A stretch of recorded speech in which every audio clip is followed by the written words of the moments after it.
Hello বন্ধুরা, কেমন আছেন সবাই? আজকে আপনাদের জন্য এক সময়ের সারা জাগানো একটি মুভি নিয়ে আসলাম, যেখানে আপনারা দেখতে পারবেন যে এক রাজ্যে শুধু মেয়েরা বাস করে, কোনো ছেলেরা সেখানে থাকে না। রানী থেকে চাকরানী সবাই এখানে লেডি, মানে মেয়ে মানুষ। ভাবতে অবাক লাগছে, তাই না? আসলে অবাক করার কাহিনী রয়েছে এই সিনেমাটিতে। মুভিতে আপনারা দেখতে পারবেন একটি ছেলে, মানে তাদের ভাষায় যাকে মং বলা হয়, সে এই রাজ্যে এসে ফেঁসে যায়। আর তার কাছ থেকে বাচ্চা কিভাবে নেওয়ার প্রচেষ্টা করে, তাই আপনারা দেখতে পারবেন এই মুভিটাতে। পুরো কাহিনী মাস্টার ট্যাং তার দুই সহযোগী বাজি ও শাহকে নিয়ে তাদের পবিত্র ধর্মগ্রন্থ খুঁজতে বাইর হয়। তার এই সহযোগীরা হলো একটা হলো ডিমন তাদের ভাষায়। তাদের জার্নির কিছুক্ষণ পর মাঝপথে মানকি কিং তাদের সাথে যুক্ত হয়। এখানে মানকি কিং এর নাম হলো বুকালো। তাদের যাত্রাপথে ছোটখাটো সমস্যা হলেও তারা সামনের দিকে এগিয়ে যাচ্ছিল। সেই সময় নদীর উপরে বড় একটি মাছ তাদেরকে আক্রমণ করে বসে। মাছটিকে আমরা মনস্টার নামে জানব। এই মাছটি তাদেরকে খাওয়ার জন্য আক্রমণ করে। তখন তারা দেখতে পায় সেখানে হাওয়ার মধ্যে একটা গোলক আকারের দরজা তৈরি হয়। তখন মাস্টার ট্যাংরা সেই গোলকের ভিতর দিয়ে অন্য এক রাজ্যের মধ্যে চলে আসে। এপার থেকে ওপারে আসার পর তারা বুঝতে পারে তারা পাহাড় বেয়ে নিচের দিকে নেমে যাচ্ছিল, মানে পড়ে যাচ্ছে। সেই সময় তারা এক অপরূপ সুন্দরী একটি মেয়েকে দেখতে পায়। মেয়েটি কোনো রকমের পাহাড়ের ধারে আটকে ছিল। সে সময় পাহাড়ের ছোট্ট একটি পাথরে ধাক্কায় মেয়েটি নিচের দিকে পড়ে যেতে থাকে। সে সময় মেয়েটির একটি হরিণ বাহন মেয়েটিকে এসে উদ্ধার করে বাঁচিয়ে নিয়ে যায়। বেজি ও শাহ খারাপভাবে পাহাড় থেকে নিচে পড়ে যায়। তারপর মেয়েটি মাস্টার ট্যাংকে জিজ্ঞাসা করে সে পুরুষ কি না। জবাবে হ্যাঁ সূচক হয়। মেয়েটি মনে মনে অনেক খুশি হয় ও সেখানেতে তার রাজ্যে চলে যায়। তারপর মেয়েটি তাদের রাজ্যে যায়, মানে যেখানে কোনো ছেলে নেই সেই রাজ্যতে। আমরা এতক্ষণ ধরে যে মেয়েটির কথা বলতেছি সে আসলে এই রাজ্যের রানী। পরে দেখবেন এই সুন্দরী রানী তার দাসীদের বলতেছে সে আজ কিছু পুরুষ মানুষ দেখেছে, কিন্তু তার দাসীরা তার এই কথা বিশ্বাস করতে চায় না, কারণ এই রাজ্যে পুরুষ মানুষ আসার কোনো সম্ভাবনাই নেই।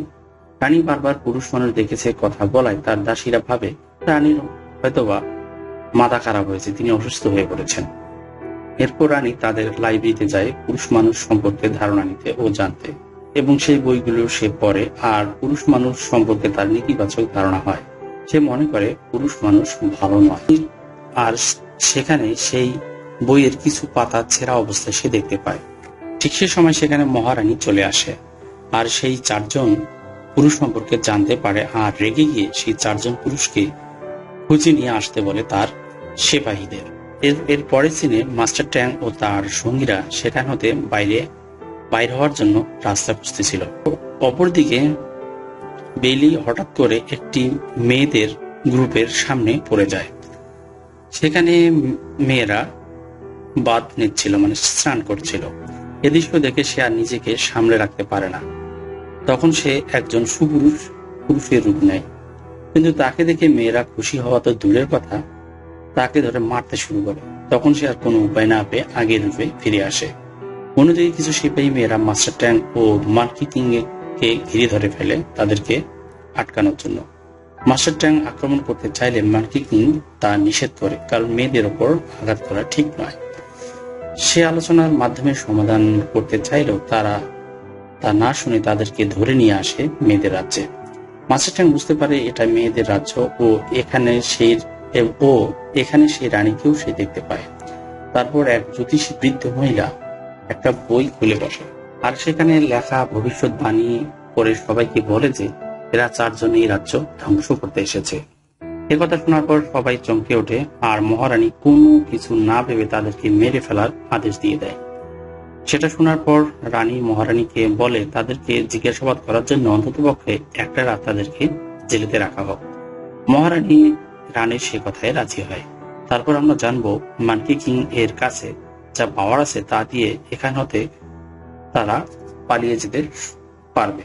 তখন মাস্টার ট্যাং মানকি কিংকে এখান হতে বেরিয়ে যাওয়ার রাস্তা বাইর করতে পারে। তখন তারা সেখান হতে উড়ে পালানোর চেষ্টা করে, কিন্তু একটা অদৃশ্য দেয়ালে গিয়ে তারা বারবার বাধা পায় আর পালাতে পারে না। তখন মাঙ্কি কিং বলে এখান হতে এভাবে পালানো সম্ভব না। সে জানায় একমাত্র রানী তাদেরকে এখান হতে পালানোর ও মুক্ত হওয়ার পথ দেখাতে পারে। তারপর তারা সেখান হতে চলে যায়। তারপর রানী মাস্টার ট্যাংকে ভালোবাসার কথা জানায়, কিন্তু মাস্টার ট্যাং তাতে রাজি হয় না এবং সে যে পবিত্র ধর্মগ্রন্থ খুঁজতে এসেছে তা রানীকে জানায়। সে সময় সেখানে মাঙ্কি কিং আসে আর রানীকে এখান হতে কিভাবে বাইর হওয়া যাবে ও তা সম্পর্কে জানতে চায়। রানী তাদেরকে একটি কাজের শর্তে তাদেরকে মুক্ত হওয়ার পথ বলে দিতে চায়। সেই সময় মহারানী সেখানে আসে আর কালকে তাদেরকে শাস্তি দেওয়ার কথা বলে। পরদিন দেখবেন তাদেরকে মেরে ফেলার জন্য মঞ্চে নিয়ে আসা হয়েছে। সেখানে আবার রানী সিপাহী সেজে এসেছে আর তাদেরকে বলে দেয় তিনি এখানকার তীর বদলে দিয়েছেন, যার ফলে তাদের কিছুই হবে না, তাদেরকে জাস্ট অভিনয় করতে হবে। তীর ছোড়া হলে যেন তারা অভিনয় করে সেটাই বারবার বলে দেয়। একে একে সবার উপর তীর ছোড়া হলে সবাই সুন্দর করে ভালোভাবে অভিনয় করে, কিন্তু বাজির উপর তীর ছোড়ার সময় তীর পাল্টানো হয়, কারণ বালি দেখতে অসুন্দর হওয়ায় রানী তার উপর ক্ষিপ্ত ছিল। তার উপর বেশ কিছু তীর মারা হয় আর বালি মনস্টার হওয়ায় তার কিছুই হয় না। তারপর মহারানীর কথায় তাদেরকে নদীর ধারে ফেলে দেওয়া হয়। তারপর সুন্দরী রানী চুপ করে তাদের সাথে দেখা করতে আসে আর তাদেরকে বলে এখান হতে পালানোর সঠিক রাস্তা তারও জানা নেই, কারণ এখান হতে কোনোদিনও কেউ বাইর হওয়ার চেষ্টাও করেনি। তবে রানী তাদের গ্রন্থাগারে পাওয়া বইয়ের সেরা অংশের কোনো সমাধান থাকতে পারে বলে তাদেরকে জানায়। তারপর মাঙ্কি কিং তার ক্ষমতা বলে বইয়ের সেরা অংশ খুঁজে বাইর করে। তারপর সেই সেরা পাতায় প্রেমের বিষয়ে লেখা থাকে যে প্রেম ভালোবাসার ফলে এখান হতে মুক্ত হওয়া সম্ভব। সেখানকার একজন দাসী সে সময় বলে এখানকার মহারানীর সাথে অন্য রাজ্যের এক ওয়াটার বয়ের প্রেম হয়েছিল, কিন্তু তারা দুজন দুই বোনের হওয়ায় তাদের মধ্যে কোনো ফিজিক্যাল রিলেশন করা সম্ভব ছিল না, তারা মেন্টালি মিট হতো। এই ঘটনার বাকি ইতিহাস কেউ আর জানতো না। পরে তিনি দেখবেন মিস্টার ট্যাং ও অন্যদের পেট ফুলতে শুরু করে। তা দেখে অন্যরা হাসাহাসি করতে থাকে। কারণ হিসেবে তারা জানতে পারে এই জায়গাটি পবিত্র হওয়ায় এখানকার জল পান করায় তারা প্রেগনেন্ট হয়ে গিয়েছে আর তারা 9 দিনের মধ্যেই বাচ্চার মুখ দেখবে। তবে সেখানকার এক দাসী বলে এই সমস্যার সমাধান করা সম্ভব, এখানে এক মহিলা কবিরাজ আছে, তিনি এর সমাধান দিতে পারবেন। তারপর মাঙ্কি কিং চলে যায় সেই কবিরাজকে খুঁজতে এবং অনেক খোঁজাখুঁজির পর তাকে পায়। তবে এখানে আবার একটা ঝামেলা হয়ে যায়। কবিরাজ বলে ওষুধ তৈরি করতে নাকি তার 100 বছর সময় লাগবে, তবে তাকে কেউ যদি কষ্ট দিয়ে কাঁদাতে পারে তাহলে তার চোখের অশ্রু দিয়ে এই ওষুধ বানানো যাবে এবং সেটা কাজ করবে। তা বুঝে মাঙ্কি কিং তার দুঃখের কথা কবিরাজকে বলে এবং কবিরাজের অশ্রু ম্যানেজ করে নিয়ে আসে। ওদিকে আবার মাস্টার ট্যাং নিচে যে গর্ভবতী হয়ে গেছে এটা বিশ্বাস করতে পারে না। তা দেখে রানী তাকে বোঝায় এটা খারাপ কিছু না। মাঙ্কি কিং ওষুধ নিয়ে আসার পর কেউ আর সে ওষুধ খেতে চায় না। তারপর মাঙ্কি কিং সবাইকে ক্ষমতা বলে বেহুশ করে ওষুধ খাইয়ে দেয়। তারপর এই ঘটনায় মাস্টার ট্যাং অনেক দুঃখ পায়, আবার তার ধর্মের বাণী মাটিতে লেখা শুরু করে। তা দেখে রানীও তা লিখতে শুরু করে ও অনেক দূরে তারা লিখতে লিখতে চলে যায়। সেখানে আবার দূর হতে একটি ছোট্ট মেয়ে তাদেরকে ফলো করে দেয়। এই মেয়েটি আবার মহারানীর গুপ্তচর, যা মহারানী পাঠিয়েছেন গোয়েন্দা হিসেবে। ছোট্ট মেয়েটি গিয়ে মহারানীকে সবকিছু বলে দেয়। তারপর মহারানী তার সৈন্য দিয়ে মাস্টার ট্যাংকে ধরে নিয়ে আসে। সেখানে রানী মহারানীকে বলে মাস্টার ট্যাংকে যেন গ্রেপ্তার করা না হয়। তারপর মাস্টার ট্যাংকে গ্রেপ্তার করা হয় আর একটি সমুদ্রের পাড়ে নিয়ে আসা হয়। তারপর একটি নৌকায় করে ট্যাংকে সমুদ্রে ভাসিয়ে দেওয়া হয় যেন সে আর ফেরত আসতে না পারে, সেখানেই মারা যায়। সে সময় আবার রানী তার বাহনে করে এসে পাহাড় থেকে ঝাঁপ দিয়ে সেই নৌকার উপর উঠে পড়ে। এতে মহারানী অনেক কষ্ট পায়। তারপর মহারানী কোনো উপায় না পেয়ে মাঙ্কি কিং এর সাহায্য চায়। তারপরে দেখবেন মাঙ্কি কিং তাদেরকে খুঁজতেছে। ওদিকে মাস্টার ট্যাং ও রানী মাঝ সমুদ্রে চলে এসেছে। তারপর তাদের অনেক ক্ষুধা ও তৃষ্ণা পায়। এখানে একটি সুন্দর সিন আপনারা বন্ধুরা দেখতে পারবেন। সেই রাতে মাঝ সমুদ্রে অনেক বড় একটা ঝড় ওঠে। সেই ঝড়তে তারা কোনো মতে উদ্ধার পায়। পরদিন সকালে তারা দেখতে পায় সমুদ্রের মাঝ বরাবর বিশাল একটা গেট ওপেন হয়ে গেছে। আর এটা সম্ভব হয়েছে তাদের সত্যিকারের ভালোবাসার কারণে।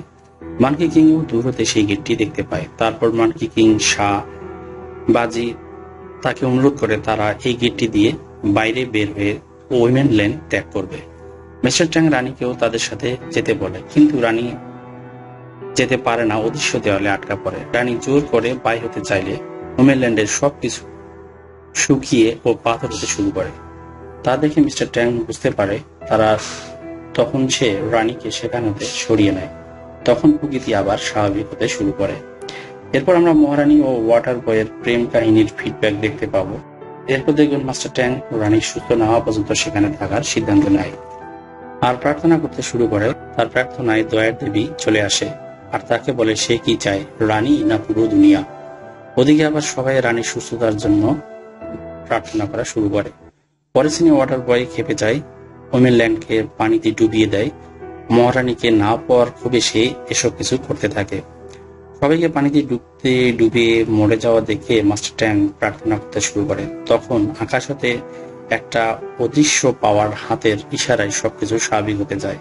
ওয়াটার বয়ও শাস্তি পায়। তার কিছুদিন পর ওয়াটারল্যান্ড আবার স্বাভাবিক হয়ে যায়। তারপর মাস্টার ট্যাং রানীর কাছ থেকে বিদায় নেয় এবং তার পূর্বে সেই পবিত্র ধর্মগ্রন্থ খোঁজার কাজে লেগে যায়। এভাবে বন্ধুরা ছবির কাহিনীটি শেষ হয়ে যায়। তা বন্ধুরা, ছবিটি আপনাদের কাহিনীটি কেমন লেগেছে তা অবশ্যই আমাদেরকে কমেন্টসে জানাবেন আর চ্যানেলটি সাবস্ক্রাইব করতে কখনোই ভুলবেন না। আজকে এখানে ধন্যবাদ সবাইকে।